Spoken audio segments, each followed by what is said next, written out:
Auzubillahiminash-shaytanir-rajim. Bismillahir-rahmanir-rahim. My dear students, I am Dr. Mateen, Department of Physics, Islamic College, Peshawar. Today we are going to study the third parameter of angular motion, which is angular acceleration. देखें, इस chapter के lecture number 1 में we studied angular displacement in detail. Okay, what is angular displacement, what is the unit of angular displacement in SI system. फिर angular displacement को हमने angular linear velocity displacement के साथ relate किया, s is equal to r theta. फिर हमने इसे vector form में लिखा, s is equal to theta cross r. ठीक है, इसके बाद देखिए उसी लेक्चर में हमने ये डिसाइड किया था कि angular displacement is a vector quantity. फिर लेक्चर नंबर 2 में वी स्टडीड एंगुलर वेलोसिटी कि एंगुलर वेलोसिटी का क्या मतलब है, उसका डेफिनेशन हमने पढ़ा, उसके टाइप्स हमने पढ़े 4, फिर उसका फार्मूला हमने पढ़ा, फिर लीनियर वेलोसिटी को हमने एंगुलर वेलोसिटी के साथ रिलेट किया, फिर उसे हमने वेक्टर फॉर्म में लिखा कि v is equal to omega cross r. This is the third parameter. ठीक है, क्योंकि इस चैप्टर के शुरू में हमने ये डिसाइड किया था कि we will discuss angular parameters of motion, यानी पैरामीटर्स ऑफ एंगुलर मोशन, जो एंगुलर डिस्प्लेसमेंट है, एंगुलर वेलोसिटी है, एंगुलर एक्सेलरेशन है, टॉर्क है, एंगुलर मोमेंटम है, वगैरह वगैरह. So this is the third parameter. What is angular acceleration? So we say the time rate of change of angular velocity is called angular acceleration. The time rate of change of angular velocity is called angular acceleration. If you remember, इस chapter के शुरू में हमने क्या decide किया था कि we will study this chapter by which method? Comparison method. We will have to study this chapter by comparison method. तो comparison method से ये चैप्टर easy बन जाता है. ठीक है, तो याद रखें जिस तरह हमने चैप्टर नंबर 3 में पढ़ा था, यू रिमेंबर कि अगर एक बॉडी इस डायरेक्शन में जा रही है with a particular velocity v, if this linear velocity is uniform, तो याद रखिए there will be no linear acceleration. लेकिन if this linear velocity increases, तो आपको पता है जिस डायरेक्शन में बॉडी जा रही है, यानी जिस डायरेक्शन, जो डायरेक्शन लीनियर वेलोसिटी का है, that will be the direction of linear acceleration, and this is delta v divide by delta t. तो please remember the time rate of change of linear velocity is called linear acceleration. The time rate of change of linear velocity is called linear acceleration. तो बिल्कुल exactly like this we say the time rate of change of angular velocity is called angular acceleration. ठीक है, the time rate of change of angular acceleration is represented by omega, and this is written as delta omega divide by delta T. The time rate of change of angular velocity is called angular acceleration. Look at, अगर एक body straight line में uniform linear velocity से जा रही है तो आपको पता है there will be no linear acceleration. ठीक है, लेकिन अगर बॉडी तेज हो रही है तो we say the body is linearly accelerated. बिल्कुल एग्जैक्टली लाइक दिस. अगर एक बॉडी सर्कल में जा रही है, न तेज हो रही है न स्लो, तो this is called uniform circular motion, which is also called uniform angular motion because angular velocity is uniform. Remember, when linear velocity is uniform, this is called uniform linear motion. When angular velocity is uniform, तो this is called uniform circular motion या uniform angular motion. अब अगर एक body circle में जा रही है और न तेज हो रही है न स्लो, न तेज न स्लो, तो इसका मतलब है there is no angular acceleration. Angular acceleration is zero, alpha is zero. लेकिन अगर बॉडी आहिस्ता आहिस्ता तेज तेज तेज तेज तेज हो रही है तो it means the body is angularly accelerated. So we say the time rate of change of angular velocity is called angular acceleration, यानी time के साथ अगर एंगुलर वेलोसिटी में चेंज आ रहा है, इंक्रीज आ रहा है, तो ये अंडरस्टूड है कि body is accelerated but angularly. So we say the time rate of change of angular velocity is called angular acceleration.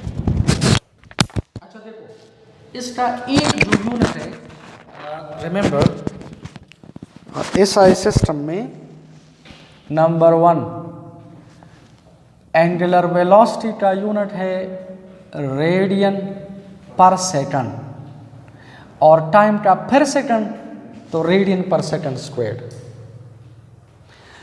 Radian is the unit of angular displacement, radian per second is the unit of angular velocity, radian per second squared is the unit of angular acceleration. तो this is the SI unit. लेकिन remember इसका एक unit है degree पर second squared और तीसरा unit है revolution पर second squared. So these are the units of angular acceleration. अच्छा याद रखें, अब कंपैरिजन करते हैं and we are going to determine the direction of angular acceleration, कि एंगुलर एक्सेलरेशन का डायरेक्शन किस डायरेक्शन में होगा. तो if you see lecture number 1 में हमने पढ़ा था कि angular displacement is a vector quantity. अगर बॉडी एंटी क्लॉकवाइज डायरेक्शन में जा रही है तो एंगुलर डिस्प्लेसमेंट यानी थीटा इज अपवर्ड. फिर लेक्चर 2 में हमने पढ़ा कि एंगुलर वेलोसिटी किसके डायरेक्शन में होगी, एंगुलर डिस्प्लेसमेंट के डायरेक्शन में. नाउ इस लेक्चर 3 में याद रखिए एंगुलर एक्सेलरेशन का डायरेक्शन एंगुलर वेलोसिटी के डायरेक्शन में होगा. ठीक है, जिस डायरेक्शन में एंगुलर वेलोसिटी है उसी डायरेक्शन में एंगुलर एक्सेलरेशन. तो प्लीज रिमेंबर, अगर एक बॉडी स्ट्रेट लाइन में जा रही है और लीनियर वेलोसिटी इंक्रीजेस, तो याद रखें लीनियर एक्सेलरेशन का डायरेक्शन लीनियर वेलोसिटी के डायरेक्शन में होगा. बिल्कुल इसी तरह इसके साथ कंपैरिजन करते हैं. अगर बॉडी एंटी क्लॉकवाइज डायरेक्शन में जा रही है तो हमने पढ़ा था लास्ट टाइम कि angular velocity will be upward according to the right hand rule. If a body is moving in the anti clockwise direction so angular velocity का डायरेक्शन अपवर्ड है. क्लियर. लेकिन याद रखिए इफ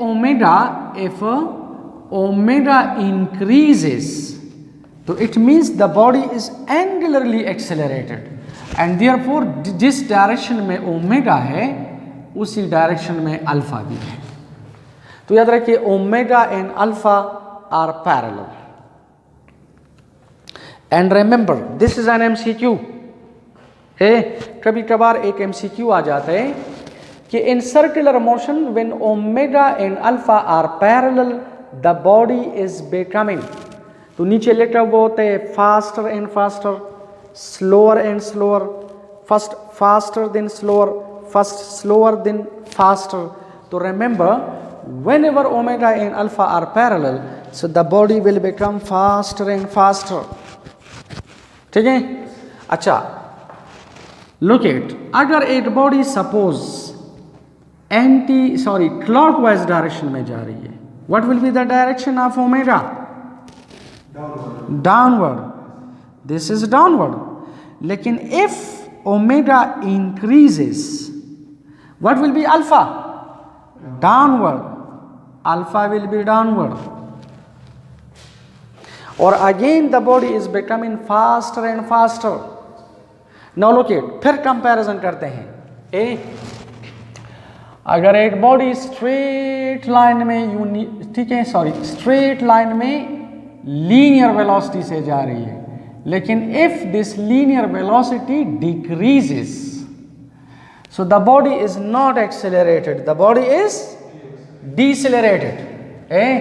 तो डिसेलरेशन का direction किसके direction में होता है, वेलोसिटी के ऑपोजिट डायरेक्शन. उसके साथ कंपैरिजन करते हैं.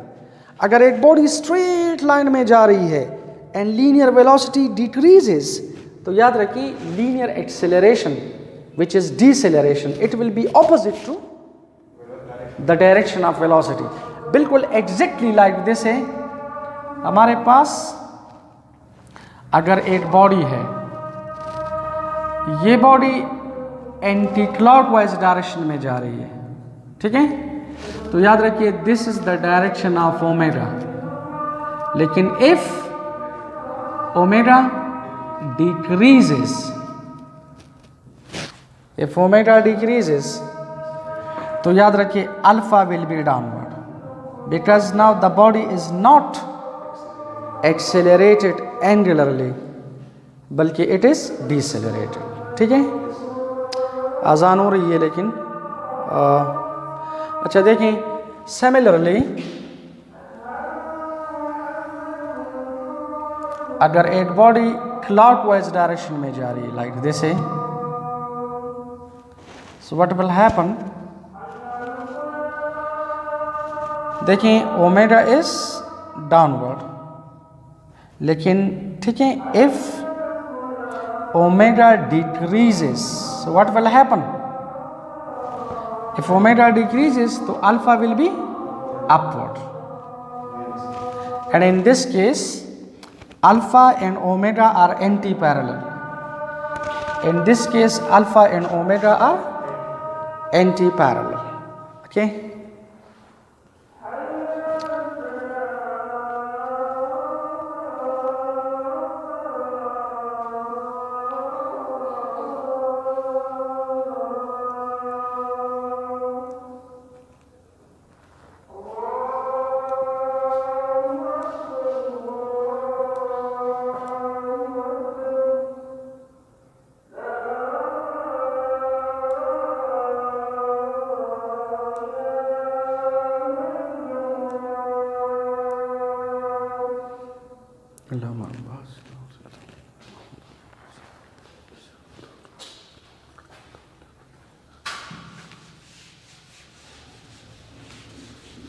अच्छा देखें,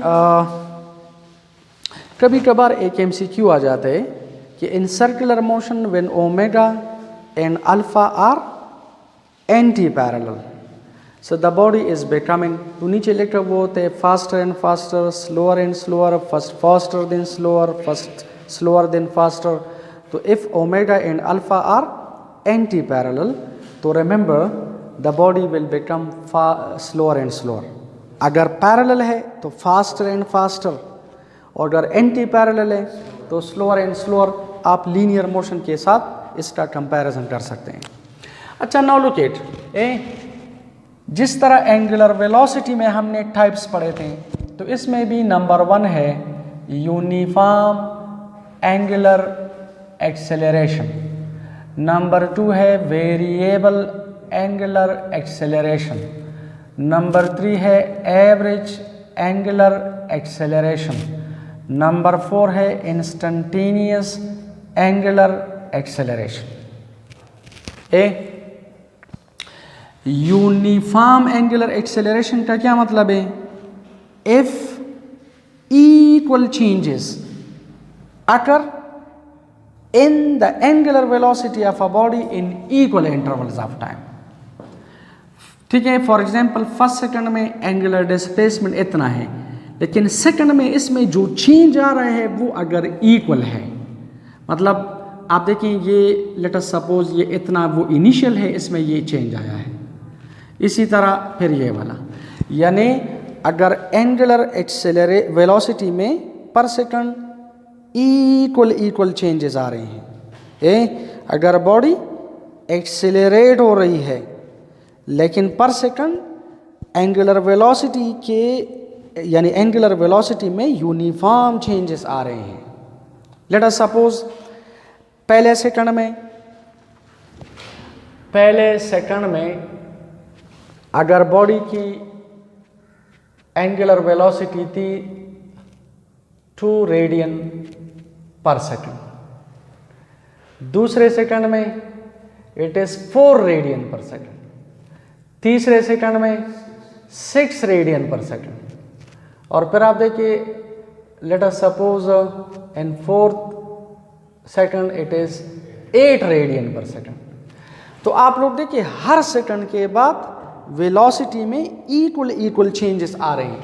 मसलन यहाँ पर 8 सेकंड में कितना चेंज आया है? 2 रेडियन पर सेकंड पर सेकंड, फिर 2 रेडियन पर सेकंड, फिर 2 रेडियन पर सेकंड चेंज आया है। तो इसका मतलब है angular acceleration is uniform. Uniform angular acceleration का मतलब ये नहीं है कि बॉडी ना तेज हो रही है ना स्लो। देखिए ये यूनिफॉर्म एंगुलर वेलोसिटी है, देयर इज नो अल्फा। अगर बॉडी तेज हो रही है लेकिन एंगुलर वेलोसिटी में यूनिफॉर्म चेंजेस पर सेकंड आ रहे हैं, तो angular acceleration will be uniform. If unequal changes occur in the angular velocity of a body per second, तो we say the body is moving with variable angular acceleration। अब अगर एक body कभी तेज हो रही है कभी स्लो, या फॉर एग्जांपल फर्स्ट सेकंड में उसकी वेलोसिटी में 2 रेडियन पर सेकंड चेंज आया था, दूसरे सेकंड में 4 रेडियन पर सेकंड, फिर 8 रेडियन पर सेकंड, फिर 10 रेडियन पर सेकंड, फिर 25 रेडियन पर सेकंड। ठीक है, यानी पहले बॉडी आप देखिए आहिस्ता आहिस्ता स्लो हो रही थी, फिर और तेज, फिर और तेज। ठीक है, तो इसका मतलब है angular acceleration is variable. Average angular acceleration का क्या मतलब है? तो बिल्कुल उसी तरह जो चैप्टर नंबर 3 में हमने पढ़ा था कि total change in angular velocity divide by total time. अगर आप total change in angular velocity को टोटल टाइम से डिवाइड करें तो याद रखिए you will get average angular acceleration. अब मसलन देखें, पहले सेकंड में that was the angular velocity, फिर दिस। अब आप लोग देखिए 4 सेकंड में इसमें कितना चेंज आया है? तो 8 रेडियन पर सेकंड से आप 2 रेडियन पर सेकंड माइनस करें तो कितना चेंज आया है? 6 रेडियन पर सेकंड। कितने टाइम में आया है? लेट अस सपोज 4 सेकंड में। तो आप 6 रेडियन पर सेकंड को 4 सेकंड से डिवाइड करें तो you will get the average acceleration. ठीक है, और इंस्टेंटेनियस का मतलब है सिर्फ नाम चेंज करते हैं कि alpha instantaneous is equal to limit delta T tends to 0 delta omega divide by delta T.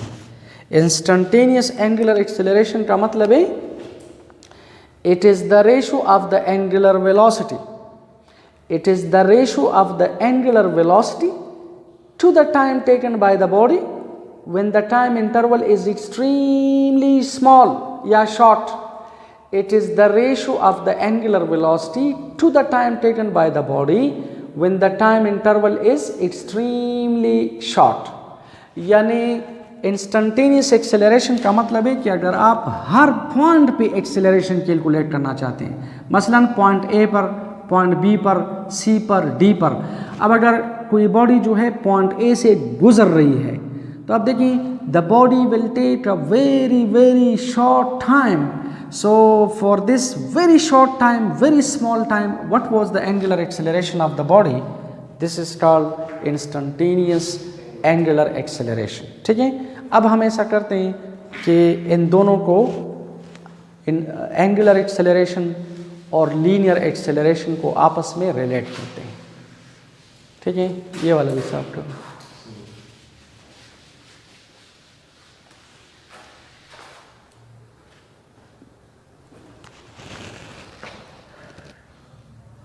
ये है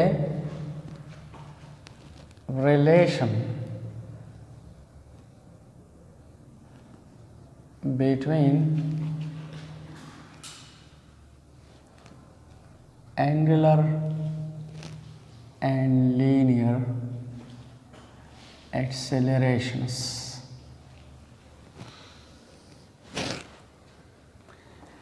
If you remember, what is S is equal to R theta?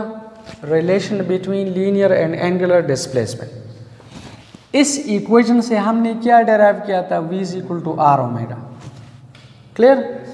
अब आप याद रखिए इस इक्वेशन से we will derive A is equal to R alpha. ठीक है, so this is a trick. देखें, we can say A is equal to R alpha. याद रखें यहां पर A का मतलब है लीनियर एक्सेलरेशन, अल्फा का मतलब है angular acceleration, r means radius. Now look at its proof. देखें इस रिलेशन को हम v is equal to R omega से डेराइव कर रहे हैं, तो v is equal to R omega. आप ऐसा करें, इधर भी डेल्टा अप्लाई करें, इधर भी डेल्टा अप्लाई करें। डेल्टा का मतलब है change, this is an operator, so we can write delta v is equal to, देखिए r में चेंज नहीं आता। When a body is moving in a particular circle, r doesn't change for the same circle. So this is omega. Equation number like this is 1 and this is 2. आप ऐसा करें, dividing both sides of equation number 2 by delta t. Delta t से क्यों divide करते हैं? क्योंकि अगर आप डेल्टा v को डेल्टा t से डिवाइड करें तो लीनियर एक्सेलरेशन आ जाएगा, और डेल्टा ओमेगा को डेल्टा t से डिवाइड करें तो एंगुलर एक्सेलरेशन। तो आप देखिए, we write delta v divide by delta t is equal to r delta omega divide by delta t। आप ऐसा करें, टेकिंग लिमिट्स। लिमिट्स क्यों लेते हैं? ताकि ये रिलेशन हर पॉइंट पे वैलिड हो जाए, जिस तरह इससे पहले हमने पढ़ा था। सो डेल्टा वी देखें, we will write it like this, limit delta T tends to 0 delta V divided by delta T, and this is limit delta T tends to 0 R delta omega divided by delta T. So we can write limit delta t tends to 0, this is delta v divide by delta t। इस r को आप बाहर ले आएं तो r, and this is limit this is delta omega divide by delta t। This is let equation number 3। अब आप मुझे ये बताएं, what is this? This is instantaneous linear acceleration and this is instantaneous angular acceleration. तो देखिए, we can write a is equal to r alpha। अगर आप इधर instantaneous लेके इधर भी लेके, इधर ना लेके इधर भी ना लेके, doesn't matter। ये understood है कि ये instantaneous linear और instantaneous angular के दरमियान relation है। So this is equation number 4। And remember, अगर आप इसे वेक्टोरियल फॉर्म में लिखते हैं तो अल्फा क्रॉस आर वो बिल्कुल एग्जैक्टली वही ऑर्डर है, ठीक है? जिस तरह हमने लिखा था S is equal to theta cross R, फिर हमने लिखा था V is equal to omega cross R, तो now we write A is equal to alpha cross R, ठीक है? ये हमारे पास है सर्कल। अगर बॉडी एंटी क्लॉकवाइज डायरेक्शन में जा रही है तो आपको पता है omega is upward, if body is accelerated तो अल्फा इज ऑल्सो अपवर्ड। और ये हमारे पास है आर, और ये है लीनियर एक्सेलरेशन। और ये लीनियर एक्सेलरेशन याद रखिए, असल में ये क्या, कौन सा लीनियर एक्सेलरेशन है? Tangential linear acceleration. इसे हम सेंट्रीपिटल में पर सेंट्रीपिटल एक्सेलरेशन टॉपिक में पढ़ेंगे। ये टेंजेंशियल लीनियर एक्सेलरेशन है, because this is tangential to the circle. और टेंजेंशियल एक्सेलरेशन का मतलब है जो लीनियर वेलोसिटी में मैग्नीट्यूड में चेंज की वजह से पैदा हो जाता है, तो ये टेंजेंशियल लीनियर एक्सेलरेशन है। तो ये आर, ए और alpha, they are mutually perpendicular. अगरचे ए और अल्फा आपको पैरेलल नज़र आ रहे हैं क्योंकि ये प्लेन में हैं। अगर आप स्पेस में बना लें तो look it, A if a body is moving in the anti clockwise direction और आहिस्ता आहिस्ता तेज तेज तेज तेज हो रही है, तो what is the direction of alpha? Upward. This is alpha. What is this? This is R. And what is this? देखिए, this is tangential acceleration. इसे आप इधर लें, ए ये आर है, ये ए है, ये अल्फा है। तो according to the right hand rule R cross alpha से ए नहीं आता, आप देखिए अल्फा क्रॉस आर से ए आता है, तो याद रखिए you will have to write A is equal to alpha cross R, not R cross alpha. ठीक है, और याद रखें कभी कभार एक एमसीक्यू आ जाता है कि the linear and angular acceleration can be related in vectorial form as, मसलन ऑप्शन ए में लिखा है कि A is equal to R cross alpha, तो ये है गलत। ऑप्शन बी में लिखा है A is equal to alpha cross R, तो अल्फा क्रॉस आर ये वाला सही है। अगर सी में लिखा है A is equal to R dot alpha, तो ये गलत है क्योंकि दरमियान में डॉट है।